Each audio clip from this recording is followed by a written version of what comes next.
अगर आपने अभी तक हमारा चैनल सब्सक्राइब नहीं किया तो अभी सब्सक्राइब करें और बेल आइकॉन को क्लिक करके अस्सलाम वालेकुम दोस्तों, आज थोड़े वास्ते बहुत ही ज़बरदस्त वीडियो लेनी जनाब। तो अक्सर दोस्त फरमाइश करते हैं कि फौजी भाई वड्डे बकरे लियाओ, बिग बकरे जनाब। आज वड्डे बकरे माशाल्लाह लियाते ने, बहुत चंगे हाइट खादे च ने और जनाब इन्हों का जिंदा का वजन भी दसते भी है, 1.5 मण माशाल्लाह जिंदा का वजन है पिया। और पहले नंबर पर मक्खी चीना माशाल्लाह पठोरा चेक कर सकते हैं, चंगे हाइट कादे चे माशाल्लाह और चंगी वेल चे और बहुत ही क्वालिटी वाला माशाल्लाह प्योर खस्सी। तो शुरू तो जानवर नूं चारा वगैरह खवा के विराह विखाने का मकसद यह होता है कि तुहानूं पता लगे कि माशाल्लाह सेहतमंद हैं।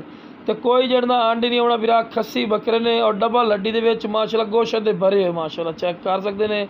चौड़ी छातियां दे विच और बिल्कुल बरीकी माशाल्लाह पठोरे पे और कोई चौगा या छिग्गा नहीं। इस उम्र चौगे छिगे पठोरे हो जाते जितना हाइट कादे माशाल्लाह खलोते हैं, लेकिन विराह ये बिल्कुल धुंधे पे वो भी विराह तो विखा देने। ये गल नहीं कि तुहानूं हर चीज़ इंशाल्लाह और पूरी इन्फॉर्मेशन देवांगा। लो जनाब चेक कर सकते हैं, ताज़ा धुंध हो जाए ना जनाब, कोई चौगा या छिग्गा नहीं, विराह धुंधे पठोरे ने। तो लो जनाब दूसरे नंबर पर आ गया माशाल्लाह, यदा वजन 60 तो 65 किलो। अक्सर दोस्त एडे बकरे विखाते हैं जी 80 kg है तो ये 90 kg नहीं भाई, 80-90 kg तो चंगा वजन होता है, ठीक है ना। तो जो भी इंशाल्लाह गल करांगे कन्फर्म करांगे और जो गलत बयानी अपने जो है तो ना ही इंशाल्लाह करनी है। तो लो जनाब माशाल्लाह नकौड़ा ही चेक कर सकते हैं, बिल्कुल तोते वाली कार। और लो विराह 2 दांत, कोई चौगा या छिग्गा नहीं, विराह 2 दांती ने। तो फेस नकौड़ा ही चेक करो माशाल्लाह और बिल्कुल बरीकी अच्छी ने और बहुत ज़बरदस्त बिग बकरा ने। तो लो जनाब खस्सी, कोई जड़ा आंडी शांडी नहीं, विराह खस्सी बकरा ही ने 100%।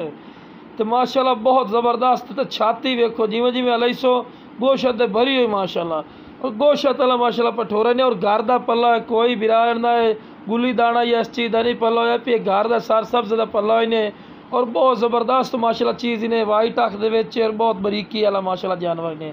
तो राबता जो विराह इंशाल्लाह करसी उसनूं रैट भी दस दिसा है और रैट भी बिल्कुल मुनासिब दिसा है। ये नहीं आना जी 1,20,000 का जी 1,30,000 का जोड़ा नहीं जनाब, बिल्कुल मुनासिब इंशाल्लाह रैट लिसा है जोड़ा भाई कॉल करसी। तो जोड़ा भाई पहले रोजाना रूटीन पहले कॉल करसी वो कॉल की कदर करसा इंशाल्लाह और बिल्कुल मुनासिब रैट लिसा है, रैट भी बिल्कुल नजायज़ नहीं लेने विराह। तो चीज़ थोड़े अखा सामने को साड़ी लोकेशन पर आओ तो लुडन शहर जिला बिहाड़ी लुडन मेन अड्डे ते UBL बैंक ते PSO पंप के सामने अपनी लोकेशन है। तो लो जनाब टोर के विखा रहे हैं कि माशाल्लाह सेहतमंद हैं और एक्टिव हैं। ओके जनाब, अस्सलाम वालेकुम सारे भाई।